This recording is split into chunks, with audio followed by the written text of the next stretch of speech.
Bienvenidos una noche más a Diálogos por la Vida. Gracias por acompañarnos. Estamos en el Museo de Antioquia. 140 años de historia en las obras que sobre estas paredes nos acompañan. No estoy diciendo, le cuento a mi mamá, que es que los cuadros tengan 140 años, no. Pero el museo sí. Y el museo es un lugar de encuentro y de conversación. Por eso hoy estamos acá. Estamos rodeados de boteros contundentes y sensuales. Estamos rodeados también de posibilidades de sueño y de pesadilla. Justo detrás de Diana hay una pintura que se llama La Noche, donde angelitos revolotean en la oscuridad arriba de la iglesia de un pueblo, que simbolizan también los demonios que a veces nos acompañan en las noches, esos pensamientos que no nos dejan dormir bien. Esos pensamientos que a veces no nos dejan dormir bien y que Botero pintó allí, tienen que ver con traumas, con violencias vividas, con dolores que todavía no terminan de sanar. Hoy, en Diálogos por la Vida, vamos a hablar de palabras fuertes, vamos a hablar de agresión, de acoso, de violación, de delito, de condena. Vamos a hablar de palabras fuertes que, por más fuertes que sean las palabras, no son tan fuertes como vivirlas, porque vivir cualquiera de estas palabras nos convierte en víctima, y víctima es una palabra que no tiene estrato. Que se nos quede eso desde hoy hasta el final de esta conversación y después. Víctima puede ser cualquiera. Hoy vamos a hablar de cómo en la intimidad se cometen delitos, cómo en la relación con el otro se puede también atentar contra la dignidad. Esto que está usted viendo, como le dije hace un ratito, se llama Diálogos por la Vida.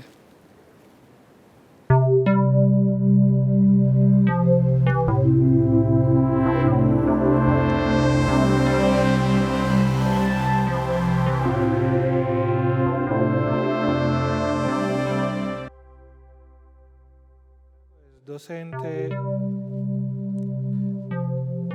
Diego Vitrago es docente y además del CES y además es experto en delitos informáticos. A su lado está Diana Cano, que es psicóloga, que es terapeuta en familia y además se ha especializado, la vida la ha llevado allá, a la atención a víctimas de agresión sexual. Lina Guisao es politóloga, paréntesis, la quiero mucho, cierro el paréntesis, activista, feminista, y ha llevado a la plataforma de lo público cada vez que puede, y eso es todas las semanas, la discusión sobre el acoso que sufren no solo las mujeres, aunque sea muy visible el de las mujeres. Hoy vamos a hablar de asuntos incómodos y que duelen, y vamos a entrar sin darle muchas vueltas. Diana, tocan a la puerta de tu consultorio y no dicen: doctora, me acaban de violar, pero vos te das cuenta que esa persona que entra porque está deprimida, que entra porque no se puede llevar bien con su esposo, porque no duerme bien hace noches, detrás de eso hay una historia en la cual identificas que hubo abuso o que hubo agresión.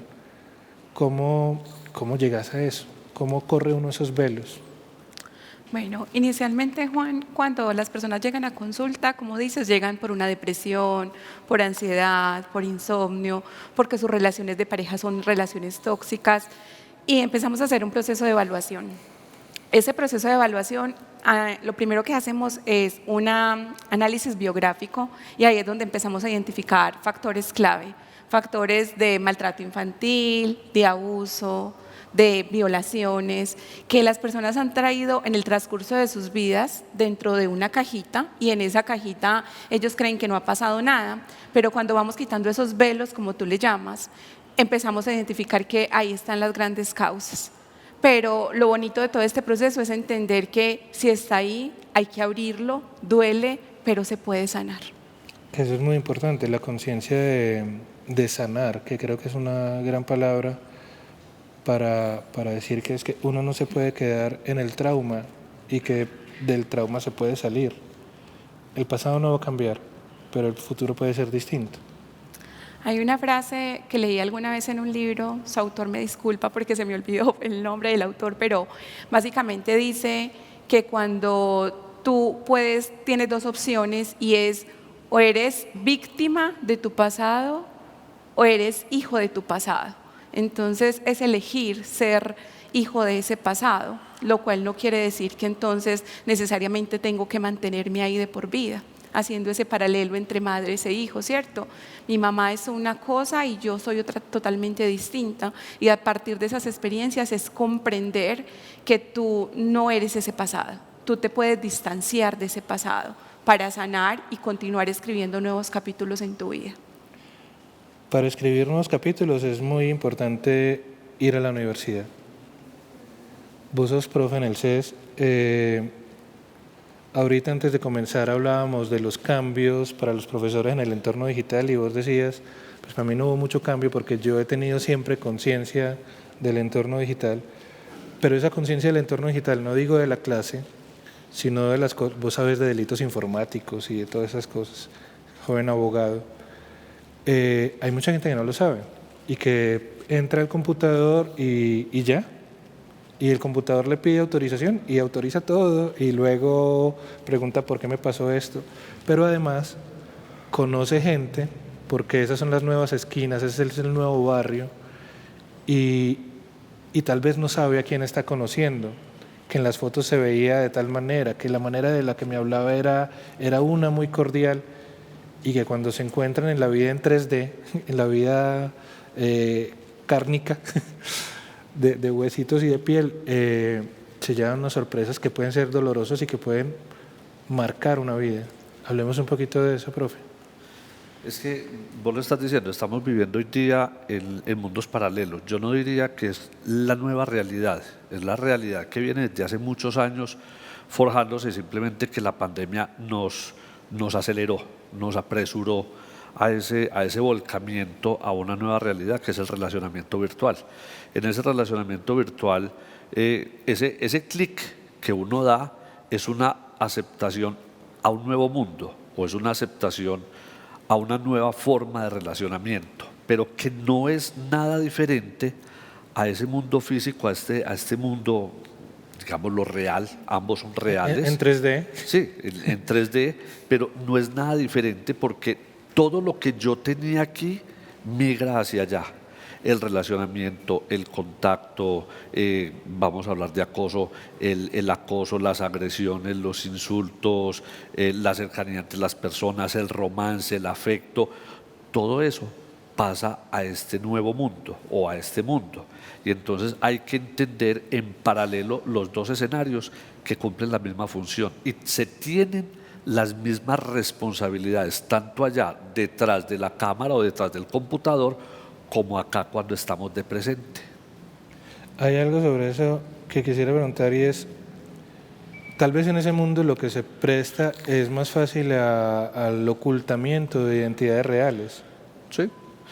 Y pensamos que hay un ocultamiento de esas identidades reales, pero también hay formas de encontrar quién es esa persona real que está detrás de la cámara, porque los sistemas permiten dejar una cantidad de huellas o de rastros de información que permiten encontrar, más o menos como en las películas, uno piensa que es ciencia ficción, pero no es ciencia ficción, se permite buscar a través de técnicas, se llama forencia digital, que permite rastrear y encontrar el sitio desde donde se originó la comunicación, que es un sitio en 3D, un escritorio, una persona detrás de una caja que está transmitiendo una información y que puede estar generando una serie de afectaciones en otras personas. Que es muy bueno tenerlo claro porque eso borra de cierta manera la idea de que hay total impunidad y que mucha gente piensa que va a pasar invicto porque eso lo hizo por ahí, porque mi cuenta de Twitter no tiene mi nombre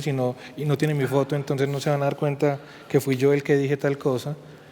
Y mentiras que sí. Sí, claro, y me escondo detrás de un avatar, pero después encontramos que ese avatar tiene identificación, tiene rostro, tiene un sujeto, un individuo detrás de ese avatar. Como lo digo, se puede rastrear por las redes hasta encontrar el punto de comunicación. Ejemplo, yo me estoy comunicando ahora a través de mi celular con mis datos. Es fácilmente rastreable esos datos. ¿De dónde se originan? Se originan desde un número celular. Ese número celular está registrado a una persona. Lo mismo cuando me conecto a un cable de una red o cuando me conecto a una red Wi-Fi. Entonces, detrás de eso siempre hay un individuo. Hay algo ahí, y es que esas redes de las que vamos a hablar ahorita como más en extenso son la nueva plaza pública. Esa forma de lo que en 1920 era ir al Parque Berrío para poder echar el discurso ventijuliero. Todos los días, 24 horas, están abiertas esas esquinas, esas plazas, donde las discusiones, y no es sino ver los medios de comunicación, incluso los tradicionales, tienen su sección para saber de qué se está hablando en las redes, y lo digo en radio, lo digo en prensa, lo digo en televisión. Siempre hay un momento donde, incluso para tomar las decisiones, tristemente, los políticos nuestros le prestan más atención a algo que están hablando en redes sociales, y por eso hay responsabilidades en la forma en la que vos te dirigís a los demás desde ese escenario, ¿no? Claro, porque además existen diferentes redes sociales, las de 3D, como dices, que es vernos, pero ese otro espacio online también muestra lo que somos como personas. Y aquí, pues, lo que dice Diego me parece muy al lugar, porque lo que uno en las redes sociales da de lo que es. Entonces, si uno tiene una visión, una forma de ser agresiva, en las redes sociales se pone más, porque efectivamente está no veo a la persona que estoy agrediendo a los ojos, que es muy importante incluso en la psicología, el daño. Entonces, como no estoy viendo a mi víctima, lo hago sin ninguna consideración. Pero las redes sociales no son malas per se, es lo que hacemos con las redes sociales, eso se inventó para conectarnos. Pero así como existen, digamos, actos malucos, no chéveres, el acoso, también existen actos que pueden ser de conexión, de conocernos, claro, porque las redes sociales es un vehículo de los seres humanos, entonces pues no tienen esas diferencias. Ahora, sí es importante que por medio de la visibilización de todo lo que pasa en la vida cotidiana se haga no solamente online, sino también offline, por muchas cosas. Primero es porque no todo el mundo está conectado. Segundo, porque las conversaciones, lo que estamos haciendo aquí, es la mejor forma de tener sentimientos empáticos con otra persona, entonces eso implica verla. Y pues las palabras tienen mejor vehículo si yo lo conecto con la persona que las está emitiendo. Ahora, con todo el asunto del acoso, manifestaciones de agresión, se están poniendo más en la palestra pública, porque es en esa palestra pública donde vemos que no solamente me pasa a mí, sino que le pasa también a otra persona. Claro, una identificación de no estoy sola en esto. Así que me pasó. No estoy sola. Y quisiera aprovechar eso para salirme por un momento de este entorno digital del que hemos estado hablando, para ir a la calle normal, y preguntarte a vos te sentís segura caminando la calle?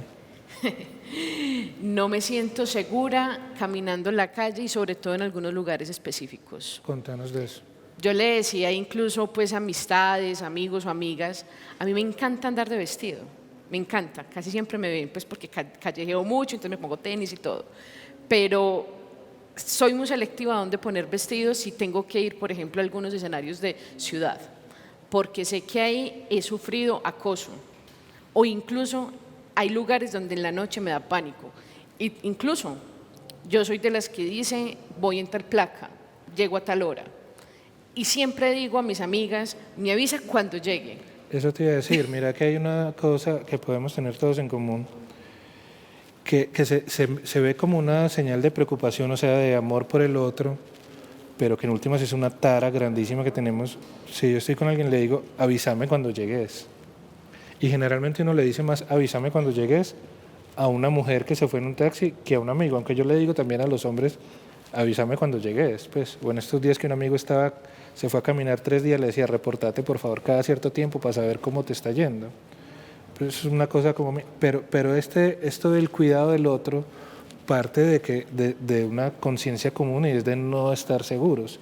¿A vos te pasa algo parecido a veces? En algunos lugares también. Pero es precisamente por el tema del entorno y las vivencias que se generan en ciertos entornos.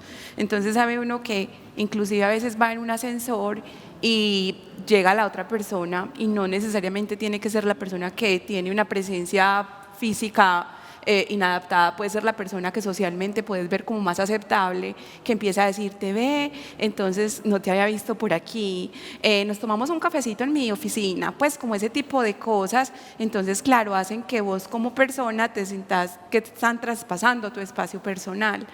Entonces, en esos lugares identificados que no necesariamente son zonas oscuras de la ciudad, uno aprende que allá tiene que manejarse de una manera diferente a como se manejaría en otros espacios donde se siente más seguro y más en confianza. En las universidades se escucha, Diego, algo sobre denuncias, por ejemplo, de alumnas o alumnos por comportamientos de profesores o viceversa. ¿Vos has escuchado alguna vez?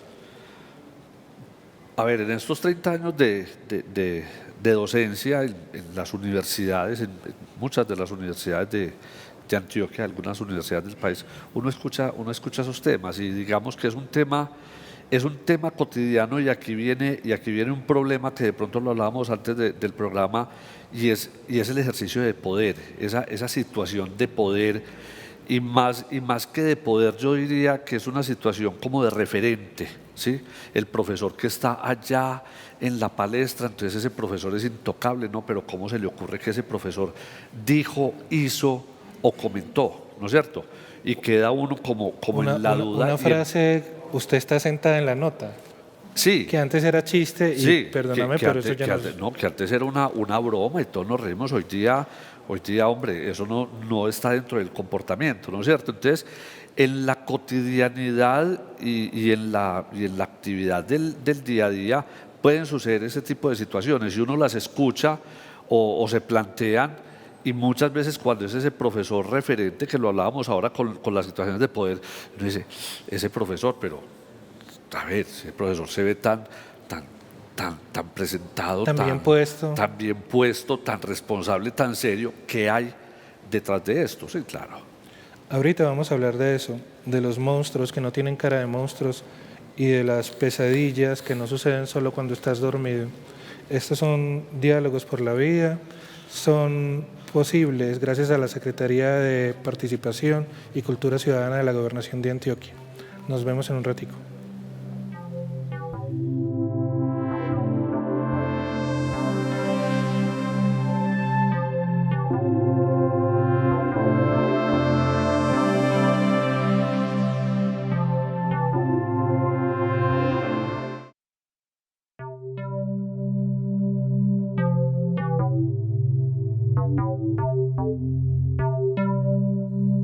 Hablar de violencias sexuales y de violencias basadas en género no es nada fácil. Históricamente nos han enseñado que esto es un tema que se esconde, que genera culpa, que genera vergüenza, un tema del que no se habla. Y esa culpa, esa vergüenza casi siempre recae sobre la víctima, que es la persona que no hizo nada en todo esto. Entonces no es justo que esto siga así.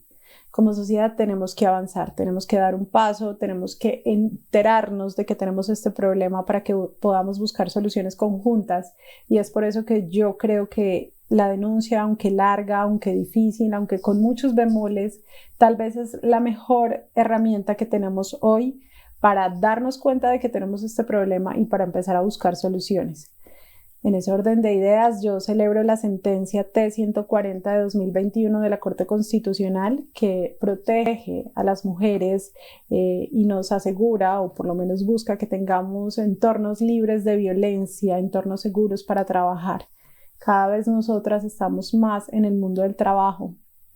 Cada vez más vamos a oficinas, tenemos puestos de decisión, tenemos injerencia en lo público y en lo privado, y lo que más necesitamos es estar seguras. Si vamos a dedicar nuestro tiempo, nuestros conocimientos y nuestra energía a hacer crecer esta sociedad, a ayudar a tener una sociedad mejor, lo mínimo que tenemos o lo mínimo que necesitamos son entornos libres de violencia. Así que la invitación es esa, a denunciar, a no normalizar más estas violencias, y si en algún punto de la vida alguna víctima te cuenta o se acerca y expone un caso, por favor no revictimicen, por favor no la cuestionen y no le hagan a esa víctima las preguntas que no le están haciendo al victimario.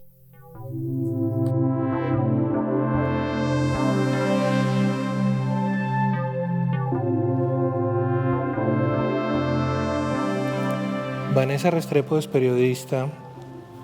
Admiro mucho el trabajo de Vanessa, lo conozco hace mucho, su trabajo y a ella. Vanessa hizo una denuncia que, como acaban de escuchar, llegó hasta la Corte Constitucional, que falló a su favor, porque cuando trabajaba en el periódico El Colombiano, alguna vez saliendo luego del turno de trabajo con los compañeros mismos con los que estaba, pues se tomaron un par de cervezas, no sé qué, y un compañero que además era jefe suyo le dice, no, pues quédate en la casa y cuando estés mejor pues te llevo. Y en mitad de la noche se despierta con el hombre literalmente encima de ella. Ella sale y no pasó lo que hablábamos antes de empezar el programa, que la agresión sexual no es solamente si logran penetrarte, la agresión son muchas cosas y de eso vamos a hablar enseguida. Pero además llevó el caso, pues obviamente de sus jefes, a decir, vea, esto me pasó. Y durante casi un año ella estuvo esperando que la empresa en la que trabajaba hiciera algo y nunca hizo nada. Y decían, no, nosotros tenemos un código para tratar ese tipo de temas. Y lo que hicieron fue cambiarles el turno, como para que no se encontraran y tal. Pero lo que necesitamos, como muy bien lo dice Vanessa, son entornos seguros para las mujeres, sumo, para los hombres también, entornos seguros donde denunciar primero no sea un obstáculo y hay una respuesta a eso. Entonces voy a empezar con Lina, que trabaja este tema desde lo público, y es la importancia de la denuncia y la importancia de creerle a la mujer que denuncia. Hablemos un poquito de eso. Denunciar no es fácil para las mujeres, tampoco para los hombres cuando tiene que ver con agresión sexual, porque estamos en un sistema de pensamiento que se le llama el patriarcado, donde, por ejemplo, los hombres que sufren alguna agresión sexual, el patriarcado dice, no, pero qué rico, yo hubiera aprovechado, ¿cierto? Cuando no se entiende incluso que se configura unas afectaciones físicas, emocionales, familiares muy fuertes. Entonces hay un temor a denunciar, pero el temor sobre todo es por la sanción esa machista de que no, pues yo hubiera aprovechado, ¿cierto? Como si fuera un asunto agradable. Pero en el caso también de las mujeres particularmente, porque hay una sanción social a las mujeres que denuncian diciendo, por algo será, Culpando algo le a la pasó, víctima. ¿cierto? ¿Qué habrá dicho? ¿Cómo ¿Qué estaría habrá vestida? hecho? ¿Cómo estaría vestida? ¿Para qué se entró a la casa Eso de fue él? que le dio casquillo, eso fue que le dio casquillo y por eso pues accedió. O incluso pues también cuando no hay resistencia, lastimosamente en muchos sistemas judiciales no se tipifica como violación o abuso cuando no hubo resistencia. Y eso es muy grave porque efectivamente hay unas relaciones que Diego habla de poder. Y hay no se una puede reacción resistir. incluso de algunos que es a quedarse quietos. Así es. Pues es de, no voy a rasgar a nadie, es pues porque se quedó petrificada, vos lo escuchás. Eso también pasa. Eso pasa con mucha frecuencia, con más frecuencia de la que creemos. Y entonces la víctima termina siendo culpable, ¿cierto? Y carga su culpa, y carga vergüenza, entre otras muchas emociones y sentimientos que se mueven en estas personas víctimas, que como hemos dicho, no son solamente mujeres, también son hombres. Lo que pasa es que además están menos visibilizados, ¿cierto? Hay como un porcentaje entre agresiones a mujeres y hombres, ¿me decías? En el último estudio de 2019 aproximadamente, hay varias versiones, pero decía que era 85-15, 85% mujeres, 15% hombres. Sin embargo, no vamos a decir, ay no, son menos, no importa, igual hay un dolor, igual en el marco emocional de esa persona hay unas configuraciones que generan estrechos porcentajes de ansiedad, depresión, ideación suicida, que uno dice, ¿pero por qué? O a veces escuchamos personas decir, no, de repente, si esa persona que tiene la vida tan completa, tan feliz, pues porque es como es, pero nadie sabe lo que guarda detrás de cortinas, ¿cierto? Hablemos de la palabra agresión.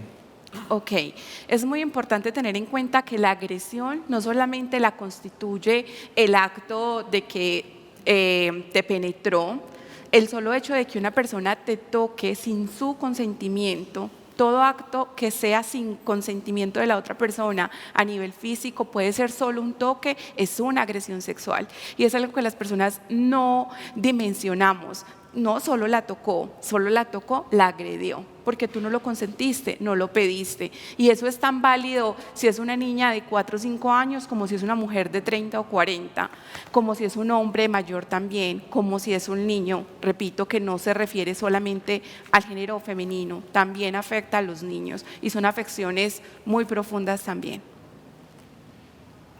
Agredir en el entorno digital pues puede tener como distintos niveles.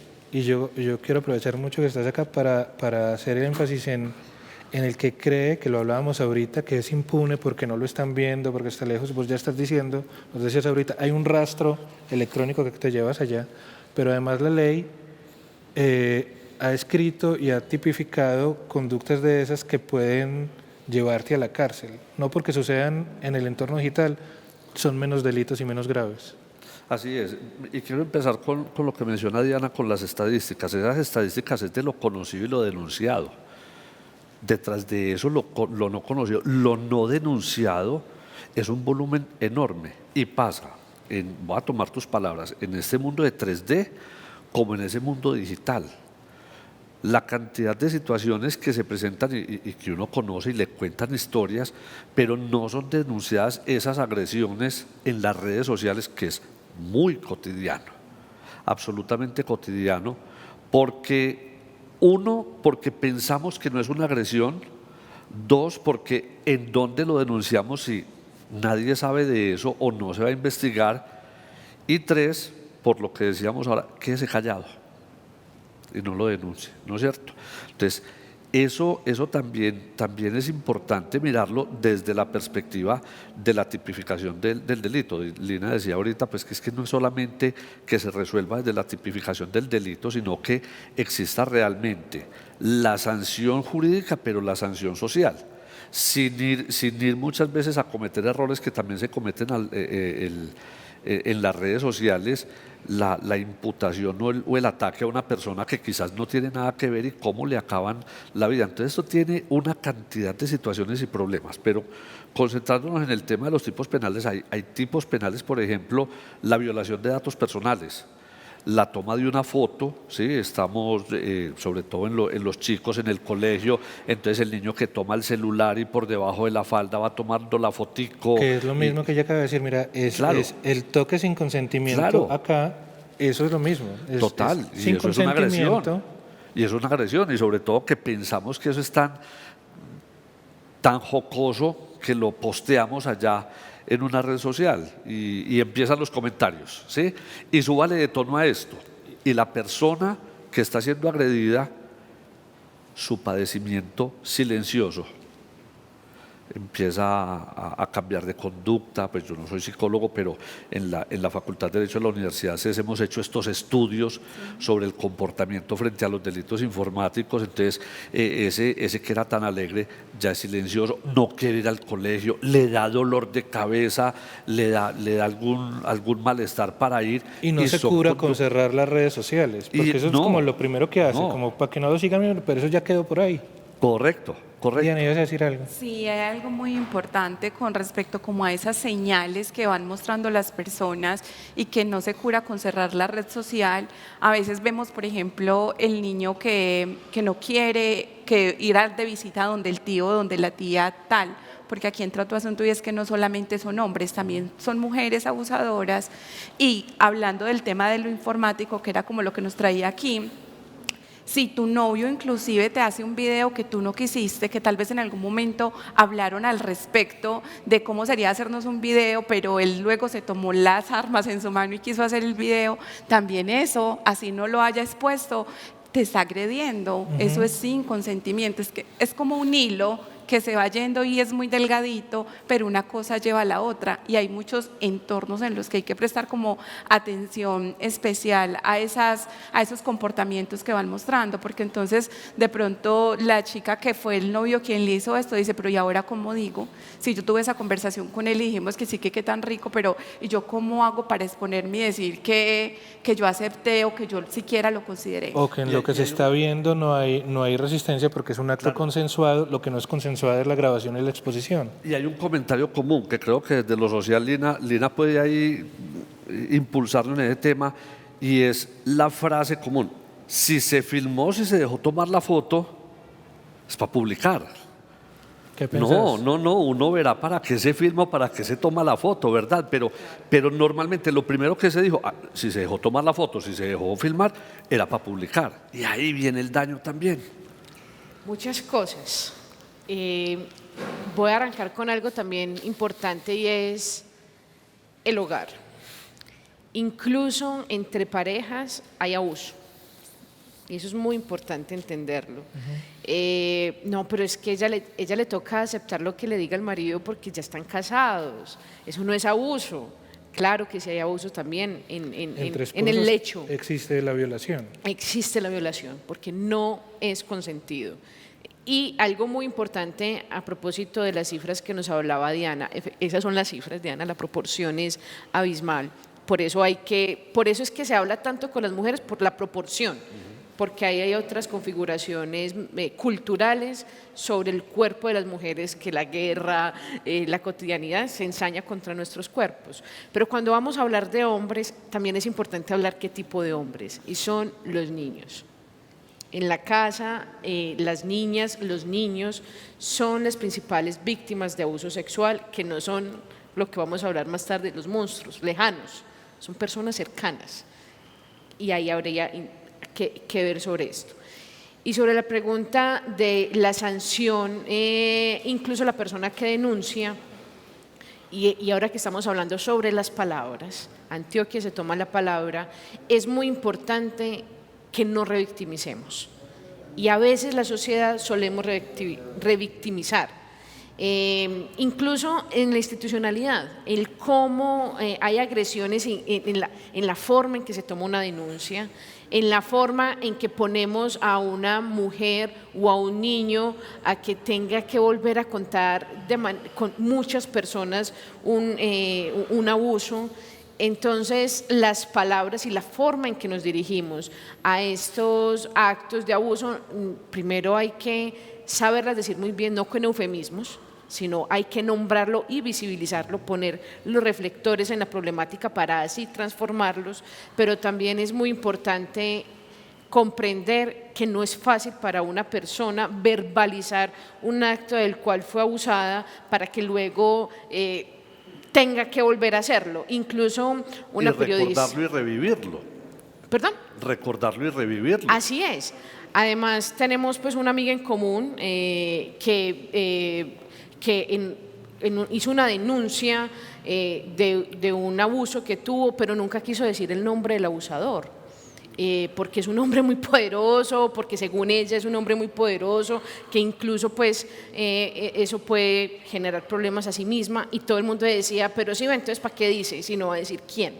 Claro, es que entendemos también que a veces hay que sanarlo, pero también hay un asunto sistemático, y es que no solamente esos temores existen con personajes específicos, sino que también a veces pasa en la calle, pasa en el trabajo, pasa en la universidad, el acoso en el trabajo, la necesidad que decía Vanessa de entornos protectores. Así es, para entornos, por ejemplo, ahora que entornos trabajo seguros. de manera fuerte con mujeres políticas que son pues de las brechas, las políticas de las mujeres es muy difícil.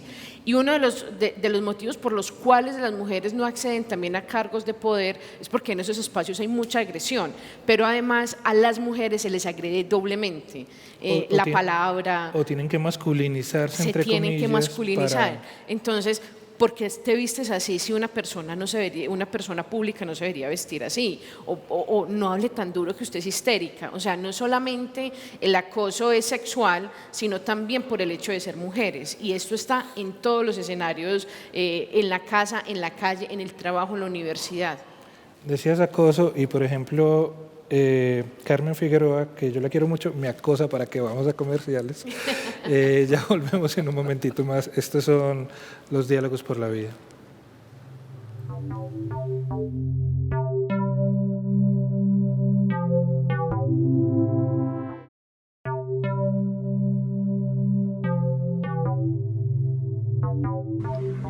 Mi nombre es María Fernanda García Suescún, tengo 34 años, soy economista y soy la mamá de Martina, Tomás y Simón. En el año 2017 decidí alzar mi voz y denunciar a mi ex compañero sentimental por violencia de género, específicamente por violencia intrafamiliar. Luego de una lucha penal muy desgastante, decidí optar por un mecanismo alternativo de resolución de conflictos llamado principio de oportunidad para evitar la privación de la libertad del padre de mis hijos. Un par de años de tensa calma, pero ahora nuevamente me encuentro inmersa en un círculo de violencias, ya no una violencia física, pero sí una violencia emocional y económica en la que estoy luchando por la custodia y el cuidado de mis hijos, que luego de manipulaciones por parte de su padre han sido arbitrariamente alejados de mí y ahora solo puedo verles a través de un espacio semanal de 1 hora dentro de una comisaría. Hace 3 años decidí contar mi historia a través de la cuenta de Instagram Mamá Sobrevivió, porque creo fundamental visibilizar lo que nos pasa a millones de mujeres que nos encontramos luchando quizás en nuestros campos de batalla solas, aisladas, sin una red de apoyo en la defensa de los derechos de nuestras hijas, de nuestros hijos, de nosotros como mujeres y también como madres.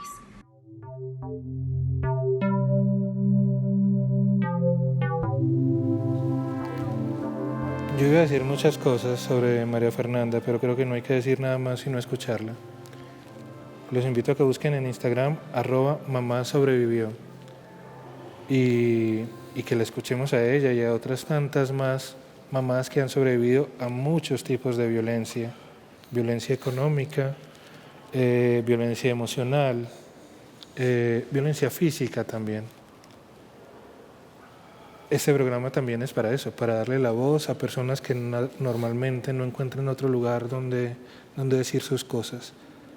Esos son los diálogos por la vida y hoy vamos a ir ya hacia otra palabra. La palabra es monstruo. A uno le dicen monstruo y se imagina una persona con verrugas, mal formada, ojalá tuviera un problema en la espalda, como el jorobado de Notre Dame. Es como el aspecto que culturalmente le hemos dado a la palabra monstruo. Pero los monstruos pueden tener lindas fragancias, vestirse muy bonito, ser la persona de mostrar de la familia, ser el sacerdote de la comunidad. Tantos pueden ser los monstruos. Hablemos de eso, Diana. Bueno, esto es muy importante porque es esencial que identifiquemos con quién dejamos a nuestros niños, a quién nos acercamos, pues porque como decíamos, no se trata solo de los niños, sino también de los adultos. Entonces, a veces encontramos el pastor, el sacerdote, el maestro, muy querido y muy acogido en la casa, pero también ese mejor amigo de la familia, o esa prima, esa madrina a la que le confiamos a nuestro hijo porque lo va a cuidar y porque de pronto en la ciudad va a tener un mejor futuro. Entonces, como podemos ver, las caras que tienen son muchas y mucho más cercanos a veces están papá y mamá. Tristemente, pero es una realidad ante la que no podemos hacernos ciegos. Son personas que entonces me dicen a mí en consulta a veces, o me decían cuando tenían niños en consultas, me decían algunas mamás, entonces no puedo confiar en nadie. Pues no es un acto de confianza, es un acto de cuidado. Entonces, ¿a quién le entrego yo a esa personita que necesito que cuide? También cuando estoy en el contexto de trabajo, a veces es mi compañero, el que es muy amable, muy cercano, pero empieza con el toqueteo, o estoy en el cafetín tomándome un tinto y de pronto me arrincona contra el café, hablándome, pidiéndome información. Tengo que aprender a percibir cuando son personas con las que estoy en riesgo, ¿cierto? A veces ese mismo compañero después me invita a un café por fuera de la organización donde estoy o de la universidad y ya he visto algunos visos, pero como creemos que es el monstruo, entonces no nos damos cuenta del peligro en el que nos estamos exponiendo, porque como vemos es niños, adolescentes, pero también personas adultas. ¿Cómo podemos protegernos, profe, de los monstruos en el entorno digital? ¿Cómo se protegen los datos, la identidad? ¿Cómo se denuncia en caso de que alguien sienta acoso? Mientras hablaba Diana, pensaba en una frase también muy común y lo he escuchado mucho. Nosotros dictamos una conferencia gratuita y aprovecho pues para lanzar este mensaje, gratuita para los colegios, para papás, para profesores, para niños y separados entre ellos, ¿no es cierto? Una conferencia que llamamos Protección de la Información y de la Intimidad en las redes sociales. Y hemos dictado pues ya en Antioquia, en Colombia, algo más de 300 conferencias y una frase muy común de los papás y es: yo me siento tan tranquilo desde que mi hijo no sale a la calle y está en internet. ¿Cuánto? Y Lina lo decía ahora, las redes sociales no son malas. Claro, como lo estoy viendo ahí, pienso que todo está bien. Claro, entonces las redes sociales no son malas. Para mí no son malas, tampoco son buenas.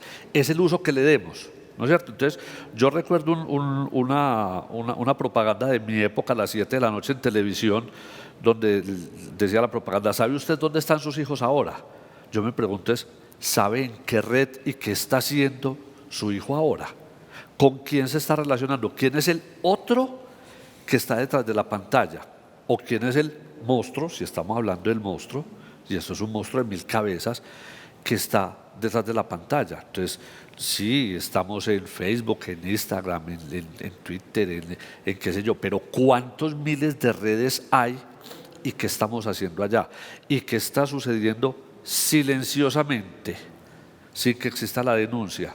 Pero el cambio de comportamiento y ahora yo digo una cosa, no solamente el niño, esto le pasa a grandes. Hay un video de la policía muy interesante, es muy común, donde una comandante de la policía se hace pasar por un personaje y cita a las personas en un parque en Bogotá, ¿sí? Ay, no, pues que soy yo, no, pues yo no le creo, es que él me está esperando, ella me está esperando, no, soy yo. Claro, puedes construir ese personaje, Claro. Lo que decía Diana y lo que ha dicho Lina en otros momentos, ese monstruo es muy agradable. Claro, entonces imagínate si le pasa a un adulto, ¿qué le puede pasar a un niño? Entonces esto nos pasa absolutamente a todos y ese monstruo es invisible porque no sabemos quién está al otro lado, pero generamos una confianza en esas redes que vamos saltando toda la información. Sí, pero ¿sabes también qué pasa? Algo a nivel de funcionamiento psicológico de nosotros como seres humanos, que para nosotros nuestra mente no diferencia si está detrás de la pantalla o si está aquí enfrente, ¿cierto? Entonces todas las emociones y todo lo que surge, y por eso es que hay enamoramientos y personas que se casan habiéndose conocido por internet y todo, pero están los dos lados. Entonces la persona está confiada ciegamente, pero tiene que ver con ese funcionamiento cognitivo que tenemos. Por eso hablaba al principio de esos mundos paralelos que son idénticos. El mismo. Pasa exactamente lo mismo y estamos revelando toda nuestra vida, ¿sí? Yo acabo de postear en mi Instagram que estoy aquí en una conferencia, entonces de pronto la fiscalía o la DIAN viene detrás de mí y deben estar en la puerta esperándome a que yo salga, ¿no es cierto? Ya dije dónde estoy y es la realidad cotidiana. Exacto. Hay algo sobre lo que decís y que quiero, ya nos faltan pocos minutos para terminar, llevar este momento hacia la voz de Lina, y es, claro, no hay que esperar solamente a que en términos de acoso o agresión se tramite por la abogacía y por la sentencia judicial. También hay mecanismos como el control social, es decir, entre nosotros mismos nos podemos cuidar, hablemos de eso. Claro que sí, Juan, porque ¿quiénes son al fin y al cabo una persona que acosa, que abusa? Son relaciones de poder que ya lo hemos hablado. Yo quiero pasar por encima de la dignidad de la otra persona. Y eso pasa en todas las relaciones humanas. O sea, el acosador, el abusador no es un monstruo, así como incluso los políticos corruptos no son un monstruo, son personas que crecen en nuestro barrio, en nuestra casa, nuestros compañeros de colegio, de universidad. Entonces, así como esto de acosar fue un asunto aprendido desde la cultura, también no acosar es algo que se cambia culturalmente. Y como somos seres culturales, los seres culturales son sociales, así que si el entorno cambia, también la persona cambia. El lenguaje no lo dicta la RAE, sino que lo dictan las personas que utilizamos el lenguaje. Asimismo, vamos a lograr desde la visibilización y también desde la recomendación enfática, a veces amorosa, a veces toca desde la contundencia, decir, hey parcero, no le digas eso a ella que mira cómo la tenés. O hemos tenido unos casos muy fuertes en lo que ha pasado también con los jardines infantiles, muy recientes, es creámosle a los niños y a las niñas. Hay signos donde se puede ver que algo está pasando en el hogar, hay que escuchar.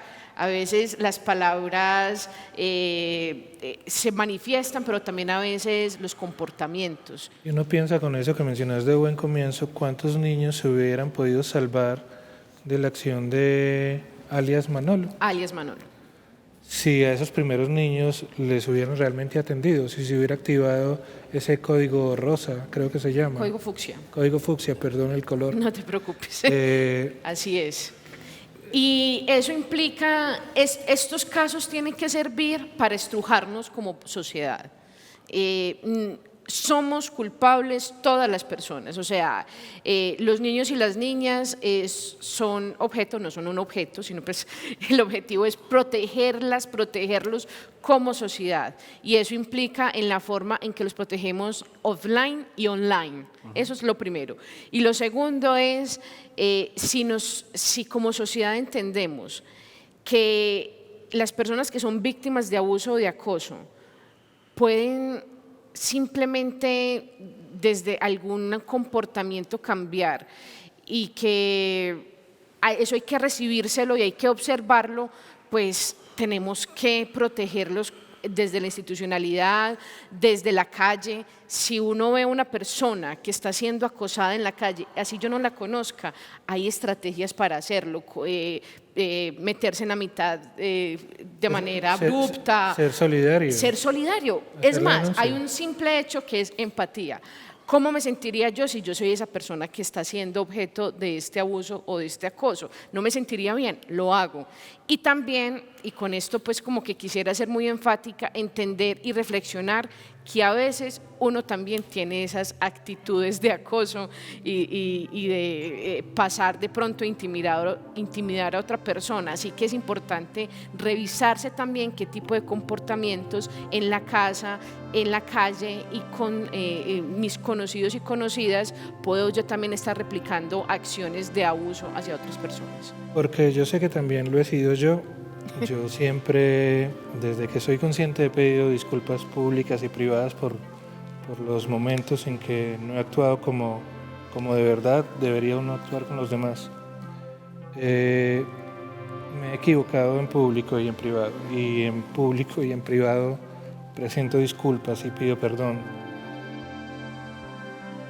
Creo también que estamos en un tiempo en que estamos llamados a deconstruirnos y a ser distintos, a aprender a ser hombres de este tiempo y aprender a ser mujeres de este tiempo. Quiero agradecer a Lina, a Diego, a Diana, y además de agradecerles a ustedes tres, quiero ofrecerle este programa a una amiga que amo mucho, que se llama Ginette Bedoya. Creo que este país no ha sabido estar a la altura del dolor que ha sufrido Ginette. Este programa también es para pedirte disculpas a vos, que has vivido uno de los dolores más grandes. La guerra transitó por tu cuerpo. Hace pocos meses estabas ante la CIDH, el Comité Interamericano de Derechos Humanos, y una vez más este país te defraudó. Qué pena con vos, qué pena con todas las víctimas. Ojalá y mañana no tengamos que seguir contando estas historias y recordemos las palabras que Diana nos dijo al principio. Podemos sanar, podemos sanar, podemos sanar. Estos son los diálogos por la vida. Son posibles gracias a la Secretaría de Participación y Cultura Ciudadana de la Gobernación de Antioquia. Muchas gracias por acompañarnos.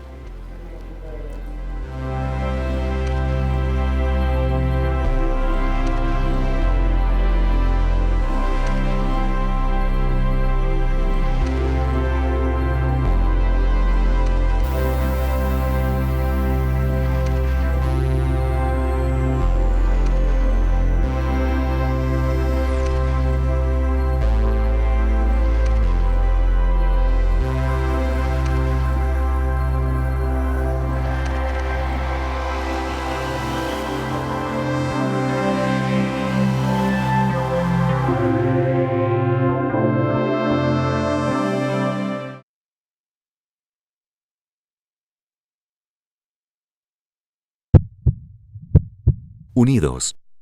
Gobernación de Antioquia.